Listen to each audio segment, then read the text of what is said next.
Hello दोस्तों, स्वागत है आप सभी का आपके अपने YouTube channel M R world point में। ये आपका प्रैक्टिस सेट नंबर 15 है जो कि एस एस जी डी के लिए है। तो चलिए शुरू करते हैं प्रैक्टिस सेट। देखिए, पहला क्वेश्चन दिया है, दो संख्याओं का गुणनफल 1296 है। यदि इन संख्याओं का महत्तम समावर्तक 12 है तो दोनों संख्याओं का लघुत्तम समावर्तक बताइए। तो देखिए, एक फॉर्मूला नोट करिए कि दो संख्याओं का गुणनफल बराबर होता है, दो संख्याओं का गुणनफल बराबर होता है लासा गुणा मासा, यानी एलसीएम इंटू एचसीएफ। ठीक है, तो आपको इसमें गुणनफल दे रखा है और एक दे रखा है आपको एचसीएफ। बस आपको क्या चाहिए, आपको चाहिए कि एलसीएम चाहिए। तो बस वैल्यू रख दीजिए। गुणनफल कितना दे रखा है, 1296। एलसीएम दे रख निकालना है हमको, इसको मान लेते हैं एक्स, और एचसीएफ दे रखा है आपको 12। सॉल्व कर लेते हैं इसको। तो 12 कम 12 और 12 अट्ठे 96। तो एक्स यानी कि एस एलसीएम कितना आ गया, एलसीएम आ गया आपका 108। ऑप्शन नंबर एक। ठीक है, बस इसी फॉर्मूले को आपको यूज करना है। क्लियर। चलिए नेक्स्ट देखिए। एक निश्चित राशि पर 3 वर्ष के लिए 20% वार्षिक दर से साधारण ब्याज और चक्रवृद्धि ब्याज के बीच का अंतर 192 रुपये है। कितने वर्ष के लिए दे रखा है, 3 वर्ष के लिए दे रखा है। तो अब जब राशि पूछिए, तो देखिए 3 वर्ष के लिए आपको पता है ये फॉर्मूला क्या होता है। 3 वर्ष के लिए डिफरेंस का फॉर्मूला होता है, वो होता है, नोट कर लीजिए। 3 वर्ष के लिए चक्रवृद्धि ब्याज और साधारण ब्याज का अंतर का फॉर्मूला होता है पी इंटू आर अपॉन 100 का whole square into 300 plus R upon में 100। ठीक है, ये होता है 3 साल के लिए चक्रवृद्धि ब्याज साधारण ब्याज का अंतर। तो पी क्या है, मूलधन है, आर क्या है, दर है। तो मूलधन हमें निकालना है, तो अंतर दे रखा है आपको 192। अंतर को इधर रखिए, मूलधन हमें चाहिए और दर दे रखी है 20% की। तो गुणा 20/100 की पावर 2 इंटू 300 प्लस की 20/100। ठीक है, इसको सोल्व कर लेते हैं। 20 से कटेगा एक बार, 20 से कटेगा 5 बार। ठीक है, आगे देखिए। तो ये हो जाएगा आपका P इंटू 1/5 का वर्ग यानी 1/25 गुणा 300 प्लस 20 यानी कि 320/100। जीरो से जीरो खत्म। इधर कितना है, 192 है। तो 32 से कितने कटेगा, 32 छक्के कितना होता है, 192 होता है। अब 25 छक्के 150 इंटू 10 यानी कि 1500। पी बराबर कितना आ जाएगा, तो पी बराबर आ जाएगा आपका, ये 6 इधर है ही है पहले से, 25 का गुणा भी हो जाएगा और 10 का गुणा भी हो जाएगा। ठीक है, तो 25 छक्के 150 इंटू 10 यानी कि 1500 रुपये आपका पी की वैल्यू आ जाएगी। क्लियर, ऑप्शन नंबर आपका एक एकदम सही है। चलिए नेक्स्ट देखिए। दो पाइप पी और क्यू है, एक टंकी को 120 से 80 घंटे में भर सकते हैं। यदि दोनों पाइपों को एक साथ खोल दिया जाए तो टंकी कितने घंटे में भर जाएगी। देखिए, दोनों पाइप क्या है, भरने वाले हैं। तो दोनों पाइप जब खोल दी जाएंगे तो टंकी कितने घंटे में भर जाएगी। इसके लिए आप डायरेक्ट फॉर्मूला लगा सकते हैं, ए बी अपॉन में ए प्लस बी, यानी कि ए इंटू बी अपॉन में ए प्लस बी। ये क्या है, टाइम का फॉर्मूला। जब दोनों ही पाइप क्या हो, बनने वाले हो या फिर दोनों ही पाइप खाली करने वाला हो, तब आपको ये वाला फॉर्मूला लगा सकते हो। ए की वैल्यू कितनी है, तो 120 है। बी की कितनी है, 80 है। और ए प्लस बी कितना हो जाएगा, 120 प्लस 80 यानी कि 200। तो ऊपर हो जाएगा 120 गुणा 80 और बटे में हो जाएगा आपका 200। दो जीरो से दो जीरो खत्म।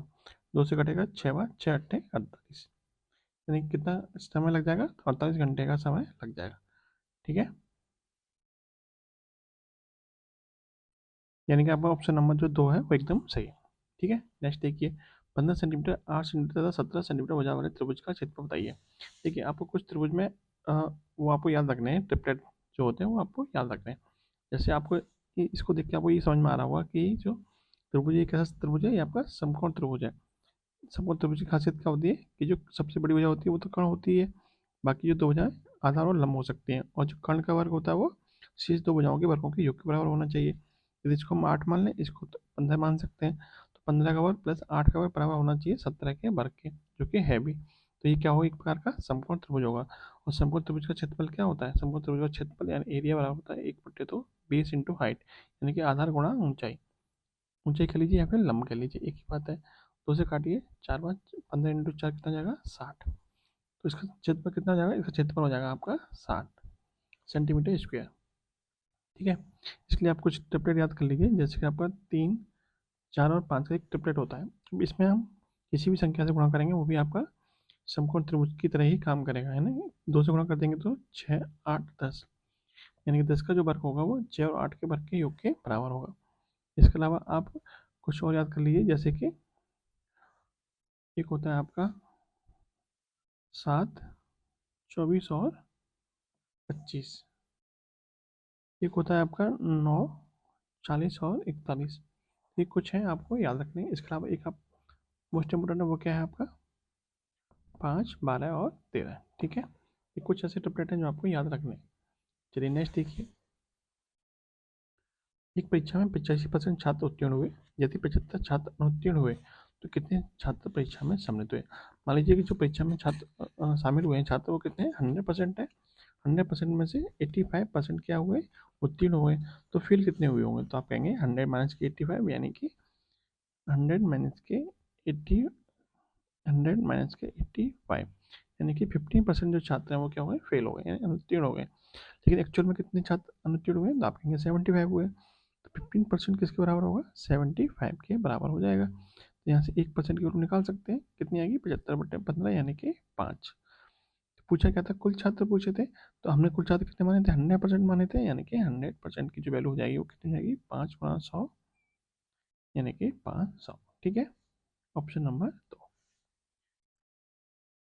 नेक्स्ट देखिए, दो रेलगाड़ियाँ एक ही दिशा में 30 किलोमीटर तथा 58 किलोमीटर प्रति घंटे की चाल से चल रही हैं। यहाँ सही कर लीजिए, 30 किलोमीटर प्रति घंटा कर लीजिए। ठीक है, धीमी गति से चलने वाली गाड़ी में बैठा एक व्यक्ति तीव्र गति वाली रेलगाड़ी को 18 सेकंड में पार करता है, तो तीव्र गति वाली रेलगाड़ी की लंबाई बताइए। देखिए, किसको पार करता है, तो तीव्र गति वाली रेलगाड़ी को पार करता है। ठीक है, जैसे मान लीजिए दो ट्रेन है आपकी, ठीक है, जैसे ये ट्रेन धीमी चल रही है और ये ट्रेन आपकी फास्ट चल रही है।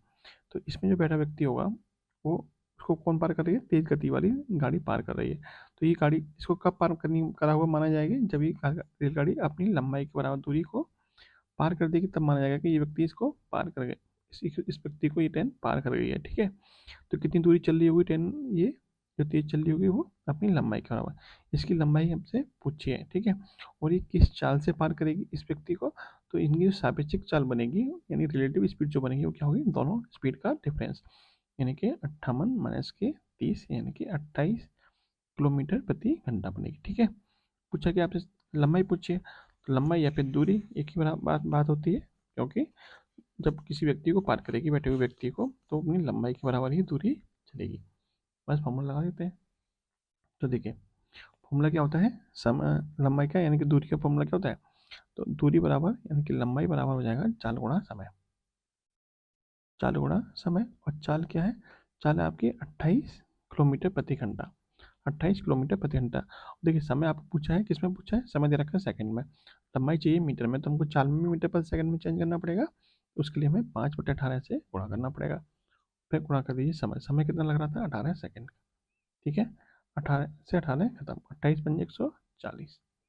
कितनी मीटर लंबी रेलगाड़ी है वो, जो तेज गति से चल रही है, वो 140 मीटर लंबी रेलगाड़ी है। ठीक है, ऑप्शन नंबर 4। क्वेश्चन अगला देखिए, एक विद्यार्थी को पास होने के लिए 40% अंकों की आवश्यकता है, उसे 90 अंक प्राप्त होते हैं और 10 अंकों से फेल हो जाता है, तो अधिकतम अंकों की संख्या बताइए। तो ये बताइए, यदि उसे 90 अंक मिल रहे हैं और 10 अंकों से क्या हो रहा है, वो फेल हो रहा है, इसका मतलब उसे पास होने के लिए कितने नंबर चाहिए थे, 90 अंक तो उसे आ रहे हैं और 10 नंबर से फेल हो रहा है, इसका मतलब 10 नंबर और आ जाते तो क्या हो जाता, पास हो जाता है ना, उत्तीर्ण हो जाता, क्या हो जाता, पास हो जाता, यानी कि उसे पास होने के लिए कितने नंबर चाहिए, 100 नंबर चाहिए, जो कि परसेंटेज में किसके बराबर है, 40% के बराबर है। तो 40% आपको दे रखा है 100 के बराबर। 40% की जो वैल्यू है वो किसके बराबर है, 100 के बराबर है। पूछा क्या है, पूछा है आपसे अधिकतम अंक कितने होते हैं, 100% होते हैं, तो 100% की वैल्यू किसके बराबर होगी, तो देखिए ये इसका 2.5 गुना है, तो इसका 2.5 गुना कर दीजिए 250। अधिकतम जो नंबर होंगे वो कितने होंगे, 250 नंबर होंगे। ठीक है, क्लियर, ऑप्शन नंबर 3। नेक्स्ट देखिए, चीनी के मूल्य में 20% की कमी होने से कोई उपभोक्ता 120 रुपये में 3 किलोग्राम चीनी अधिक खरीद सकता है। चीनी का प्रारंभिक मूल्य बताइए, यानी शुरू में चीनी का मूल्य क्या था, यानी कि वृद्धि से पहले चीनी का मूल्य क्या था। तो देखिए, 3 किलोग्राम चीनी अधिक क्यों खरीद पा रहा है व्यक्ति, क्योंकि 20% की क्या हुई है, कमी हो गई है।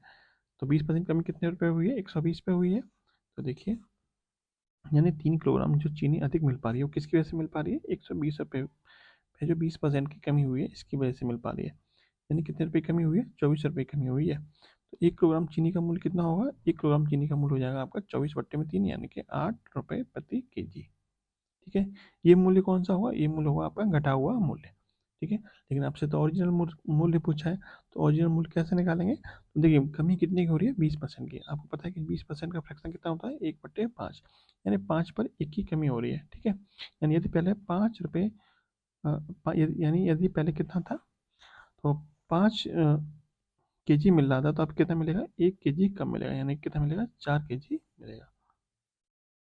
सॉरी, इसका मतलब क्या है? यानी यदि पहले मूल्य कितना था? 5 रुपये था, अब मूल्य कितना है? 8 रुपये। सॉरी, इसको एक बार दोबारा देख लीजिए। 20% मतलब कितना होता है? 1/5।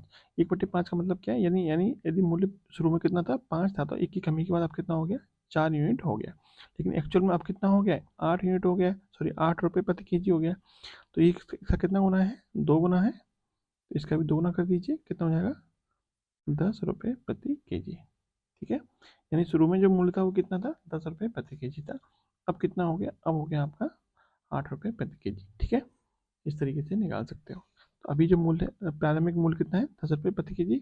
अब कितना हो गया? अब घट के हो गया 8 रुपये प्रति kg, क्योंकि 20% क्या हो गई? मूल्य में कमी हो गई। ठीक है, नेक्स्ट देखिए, कोई राशि साधारण ब्याज पर 20 वर्ष में दुगनी हो जाती है, तो कितने वर्षों में उसी तरह से साधारण ब्याज पर दुगनी हो जाएगी?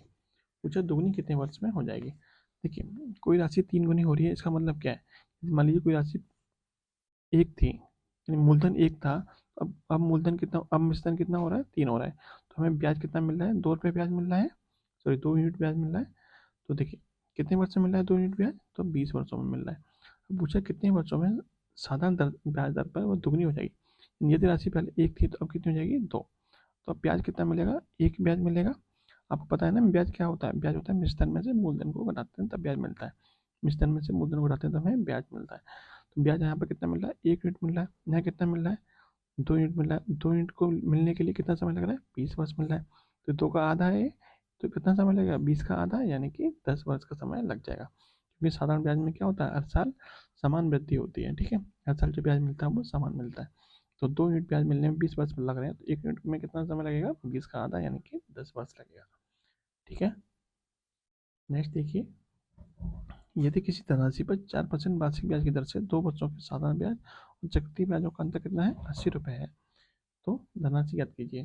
तो आपको पता होना चाहिए कि 2 वर्ष के लिए साधारण ब्याज और चक्रवृद्धि ब्याज के लिए अंतर का फॉर्मूला क्या होता है?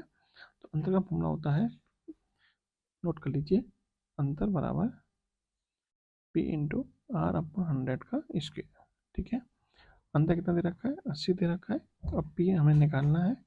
आर दे रखा है आपको 4%, तो ये हो जाएगा 4/100 का स्क्वायर। 4 से कटेगा ये 25 पर, यहाँ पे 1 आ जाएगा, 1/25 का वर्ग। ठीक है, तो ये हो जाएगा आपका 80 बराबर P/1/25 का वर्ग, यानी कि 625। ठीक है, आपको क्या करना है? 625 से गुणा कर देना है। तो पी की वैल्यू कैसे निकालेगा? पी बराबर हो जाएगा 80 गुणा 625। गुणा कर लीजिए, 0 का 0, 8×5 = 40, 8×2 = 16 और 0, 8 से 48 तो 50। कितना आ जाएगा? 50,000। Option number 2। ठीक है, नेक्स्ट देखिए, क्वेश्चन देखिए अगला, यदि 2x माइनस के 1/3x बराबर 4 है, तो इसका वैल्यू बताइए। तो देखिए इस तरह क्वेश्चन में क्या करना होता है हमें, यहाँ पर 2x है, जबकि यहाँ 2x का होल क्यूब कहाँ पर मिल रहा है? आपको यहाँ मिल रहा है। यहाँ 3x है, इसका होल क्यूब क्या मिल रहा है? आपको यहाँ मिल रहा है। तो इस तरह के सवालों में आपको क्या करना होता है? तो वो देखिए, देखिए आपको दे रखा है कि 2x माइनस के 1/3x बराबर दे रखा है 4।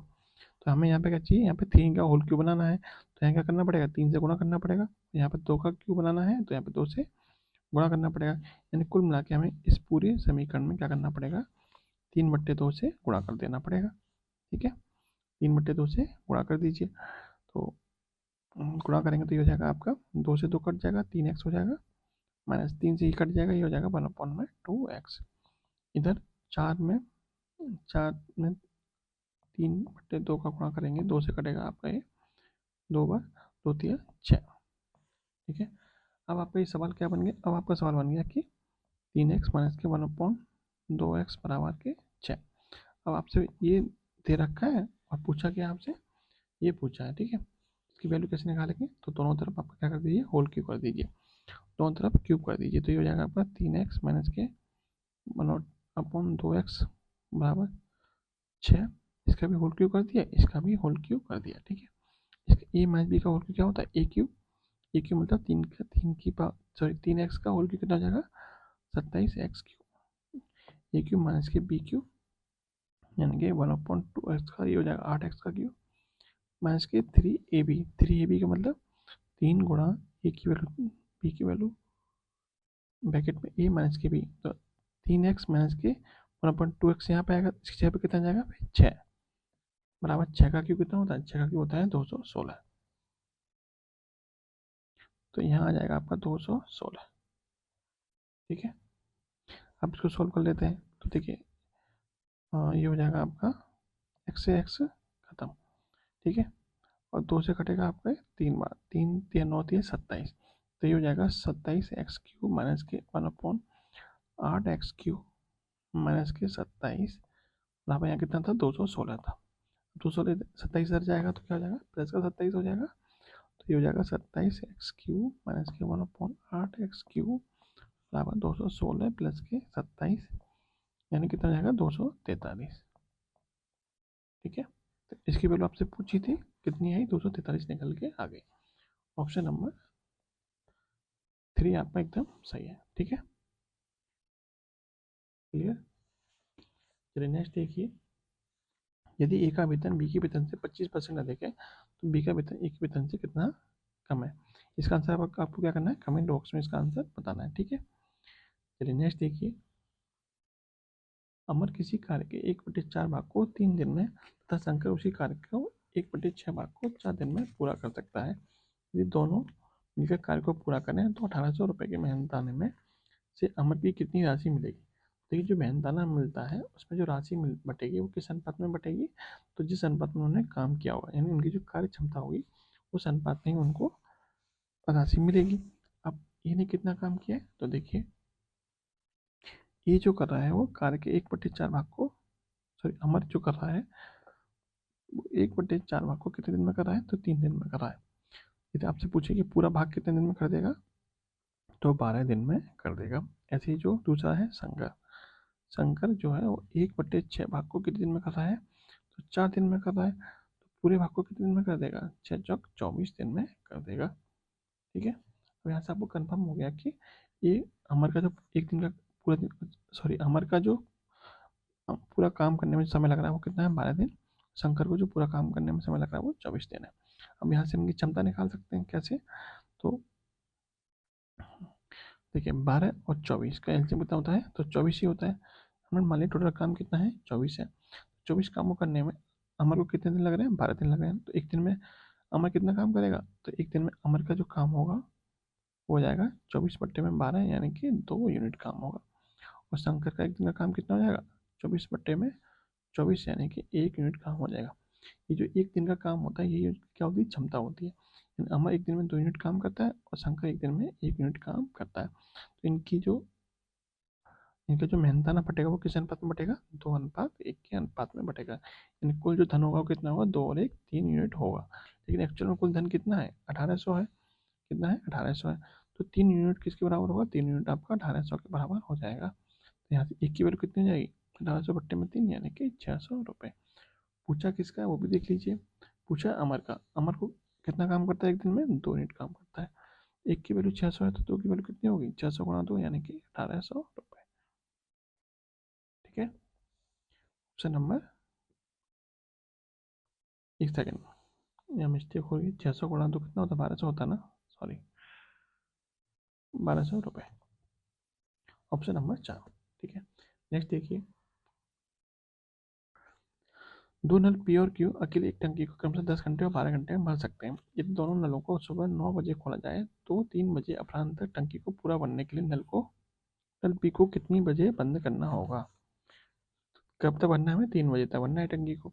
तो इसका मतलब ये हुआ कि पी और क्यू को 10 घंटे और 12 घंटे भर सकते हैं, और दोनों को 9 बजे खोला जा रहा है और 3 बजे तक टंकी हमें भरनी है, और पी को कितने बजे बंद किया जाए, यानी पी को बंद किया गया, इसका मतलब क्यू को तो बंद किया नहीं गया है, क्यू को बंद नहीं किया गया, इसका मतलब क्या है कि जो क्यू है उसने 3 बजे तक क्या किया है, काम किया है, 3 बजे तक टंकी में पानी भरा है। पी जो आपका क्यू है वो तो आपका पूरा समय चला है। बस इसी कॉन्सेप्ट को आपको ध्यान रखना है। देखिए पी कितने घंटे में भर रहा है, पी भर रहा है 10 घंटे में, और क्यू भर रहा है आपका 12 घंटे में। दोनों का एलसीएम कितना होगा, 60 होगा। टंकी की क्षमता हमने मान ली कितनी है, 60 यूनिट है। इसको 10 घंटे में भरा है तो 1 घंटे में भरा होगा 6 यूनिट, और 1 घंटे में भरा होगा आपका 5 यूनिट। क्लियर। अच्छा अब ये जरा बताइए कि दोनों नल सुबह 9 बजे खोले जाते हैं और 3 बजे तक टंकी पूरी भरनी है हमें। पी को बंद किया गया है, यानी क्यू को बंद नहीं किया है, तो क्यू को कितने घंटे चला होगा, तो 9 बजे से लेकर 3 बजे तक, यानी कि 6 घंटे चला होगा। तो क्यू 1 घंटे में भरा 5 यूनिट, तो 6 घंटे में क्यू कितना भरा होगा, 6 × 5 यानी कि 30 यूनिट उसने पानी भर दिया होगा। तो कितना पानी बचा आपका 30 यूनिट भरने के लिए। इस पानी को किसने भरा होगा, क्योंकि टंकी तो पूरी भर जा रही है 3 बजे तक। इस पानी को किसने भरा होगा, इस पानी को भरा होगा पी ने। तो पी 1 घंटे में कितना भरता है, 6 यूनिट भरता है। 30 यूनिट भरने में कितना समय लगेगा, 30/6 यानी कि 5 घंटे का समय लगेगा। कितने घंटे का समय लगेगा, 5 घंटे का। और पी खोला कितना गया है, कितने बजे खोला गया है, 9 बजे। 9 बजे से 5 घंटे तक चला है, तो कितने बजे बंद कर दिया गया होगा, तो 9 बजे से लेके 5 घंटे और जोड़ दीजिए, कितना हो जाएगा, 9 3 12 2, यानी कि 2 बजे क्या होगा, बंद कर दिया गया होगा। कितने बजे, 2 बजे बंद कर दिया गया होगा। ठीक है, ऑप्शन नंबर 1। नेक्स्ट देखिए, किसी आयत की दो संलग्न भुजाएं 4:3 के अनुपात में है, यदि उनका क्षेत्रफल 192 मीटर स्क्वायर है तो उसका परिमाप कितना होगा। तो देखिए परिमाप आपसे पूछा है, परिमाप कैसे निकालेंगे, उससे पहले आप ये देखिए कि क्षेत्रफल दे रखा है आपको भुजाएं दे रखी है किस अनुपात में, 4:3 के अनुपात में। ठीक है, तो मान लीजिए कि जो लंबाई है वो 4x है और चौड़ाई है वो आपकी 3x है, और क्षेत्रफल क्या होता है, क्षेत्रफल होता है लंबाई गुणा चौड़ाई, तो यानी कि 4x गुणा 3x, और ये किसके बराबर दे रखा है आपको, क्षेत्रफल दे रखा है 192। सॉल्व करते हैं इसको, 4 से कटेगा आपका है 4×16 और 4×8 = 32, 3 से कटेगा 16 बार, x×x यानी कि x² बराबर 16, तो x बराबर हो जाएगा यहाँ से 4। x की वैल्यू 4 आ गई, तो 4x की वैल्यू कितनी हो जाएगी 16, 3x की वैल्यू कितनी हो जाएगी 12। लंबाई 16 होगी और चौड़ाई कितनी होगी 12। पूछा क्या, परिमाप पूछा है। परिमाप क्या होता है, सभी भुजाओं का योग, या फिर आप इसको कह सकते हो 2 गुणा लंबाई प्लस चौड़ाई, 2 गुणा लंबाई प्लस चौड़ाई। दो लंबाई कितनी निकल के आई थी 16, और चौड़ाई कितनी निकल के आई थी 12। कितना हो जाएगा, तो 16 और 12 28 दूनी 56। परिमाप कितना निकल के आ जाएगा, 56 सेंटीमीटर। ठीक है, 56 मीटर, ऑप्शन नंबर 3।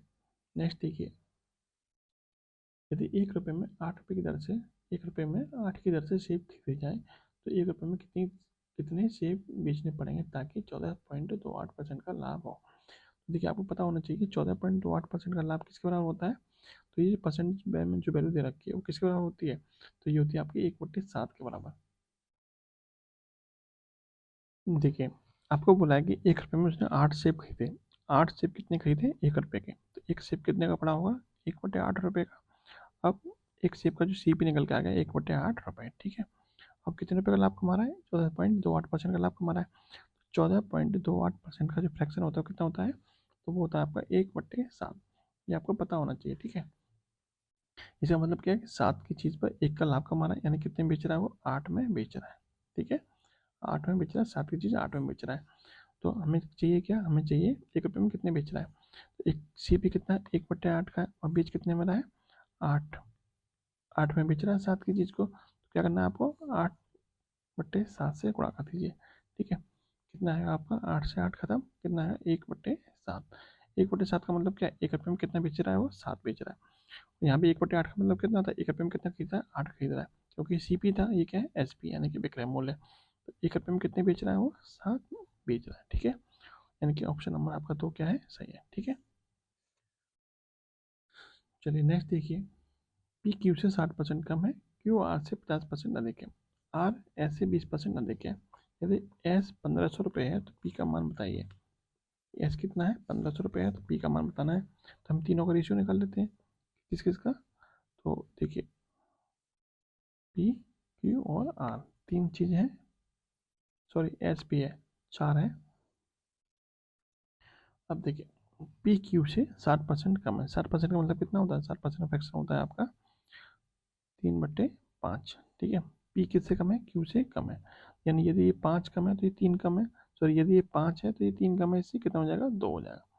अब क्यू आज से 50% अधिक है। 50% मतलब कितना होता है? 1/2। 2 पर 1 अधिक है, वो ये कम था, तो कौन अधिक है? क्यू कम, क्यू अधिक है आर से। क्यू किससे अधिक है? आर से। यानी आर यदि आपका 2 है तो इससे 1 अधिक है, यानी कितना हो जाएगा? 3 हो जाएगा। ठीक है, आर एस से 20% अधिक है। 20% मतलब 1/5। कौन अधिक है? आर अधिक है एस से। यानी एस यदि 5 है तो 1 अधिक कौन हो जाएगा? आर हो जाएगा। यानी ये 5 है तो ये कितना हो जाएगा? 6 हो जाएगा।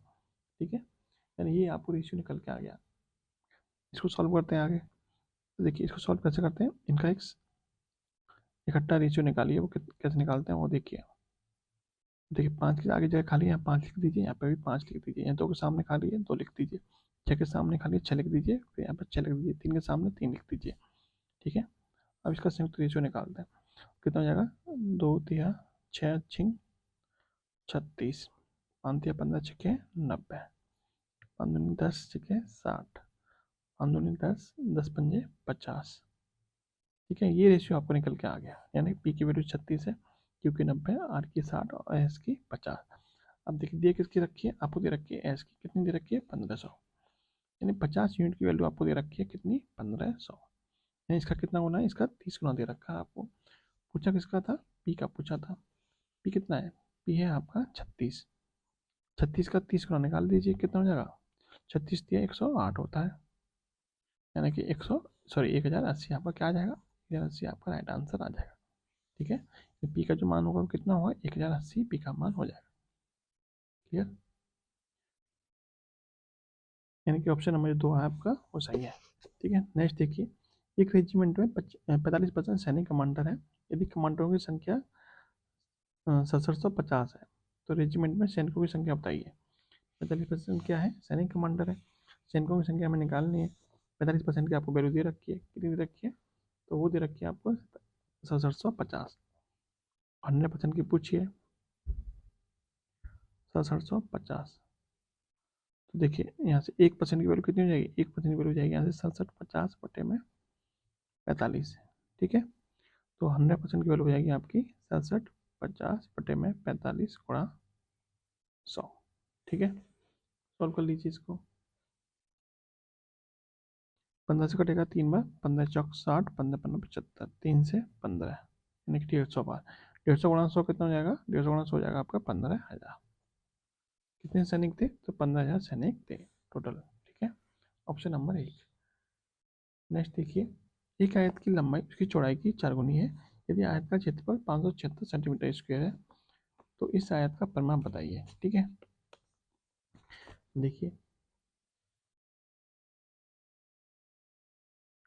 एक आयत की लंबाई उसकी चौड़ाई की 4 गुनी है। लंबाई मान लीजिए कि चौड़ाई मान लीजिए x है, तो लंबाई कितनी हो जाएगी? 4x हो जाएगी, क्योंकि जो लंबाई है वो चौड़ाई की 4 गुनी है। आयत का क्षेत्रफल कितना हो जाएगा? लंबाई गुणा चौड़ाई, यानी कि 4x गुणा x। लंबाई कितना है? 576। 4 से काट दीजिए, कितना हो जाएगा? 4 एकम 4 और 4 चौक 16, 4 चौक 16, यानी x into x, x square बराबर 144। एक्स बराबर कितना है? 144 का वर्गमूल यानी कि 12। एक्स की वैल्यू 12 है तो 12 चौक 48 हो जाएगा ये, और ये कितना हो जाएगा? ये आपका 12 हो जाएगा। ठीक है, यानी लंबाई आपकी 48 आ गई, चौड़ाई कितनी आ गई? 12 आ गई। पूछा क्या? परिमाप पूछा है, तो आपको बताइए परिमाप बराबर क्या होता है? 2 गुणा लंबाई प्लस चौड़ाई। परिमाप बराबर होता है 2 गुणा लंबाई प्लस चौड़ाई, यानी कि 48 प्लस के 12, यानी 60 दूनी 120। परिमाप कितनी जाएगी? 120 सेंटीमीटर। तो ये आपका लास्ट क्वेश्चन है। इस क्वेश्चन को आप कमेंट बॉक्स में बताइएगा इसका राइट आंसर क्या है। ठीक है, वीडियो अच्छी लगी हो तो लाइक और शेयर करना मत भूलिएगा। जय हिंद, जय भारत।